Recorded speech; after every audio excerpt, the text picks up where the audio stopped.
provision for bad and doubtful debts. And in this module, we will be discussing decrease in the provision balance. We have already discussed increase in the provision balance, the accounting for that, accounting treatment in ledger accounts and the accounting entries. Now, there is a scenario for decrease in the provision balance, provision for doubtful debts, obviously. Okay. So, now we will assume that we are in year 3 now. And let's assume that the sales figure remains same, 200,000, and receipt is same, 185,000. Bad debts written off are 8,000. And the allowance for doubtful debt is to be reduced from 6,000. In the year 2, the allowance was increased from 2 to 6,000. And now our experts are telling us that you don't need this much provision for doubtful debt. So reduce your provision balance from 6 to 5,000. Okay. So we will be doing accounting for decrease in provision to the extent of 1,000 rupees. Okay. Let's see what happens here. So the thing is that we are having debtors account, bad debts account, and provision for doubtful debt account. Balance brought forward, we see that we are assuming 70,000 is the balance brought forward and 200,000 is the sale. We have received this and this is the closing balance. All are assumed figures. So if something is repeating, no issues, just concentrate on the concept of decrease in the provision. So the bad debts will be taken in the bad debts account, 8,000.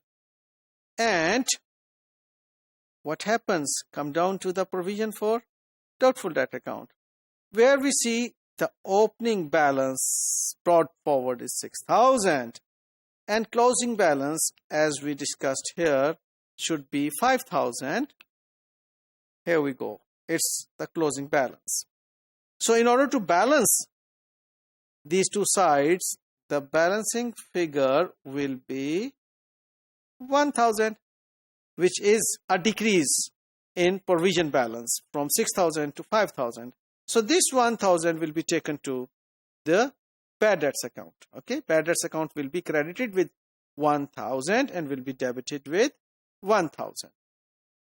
So just look into its presentation, which is simple, that the closing balance of debtor will be set off against the closing balance of provision for doubtful debt, 5,000. Okay, this closing balance, 5,000.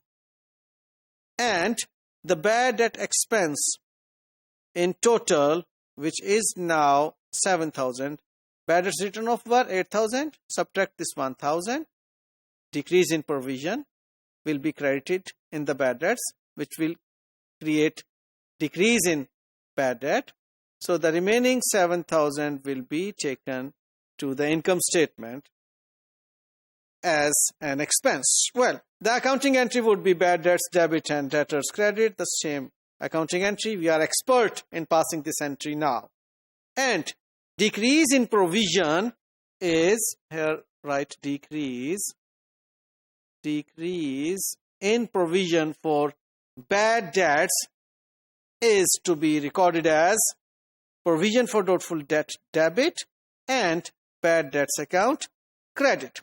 So provision for doubtful debt, you know very well that it is credit in nature. Whenever there is decrease, it should be debited. Okay. So the important tips to remember in this module are that provision carries credit balance. Okay. And whenever there is a decrease in credit balance, we have to do debit. For this reason, we are giving debit to the provision for doubtful debts account.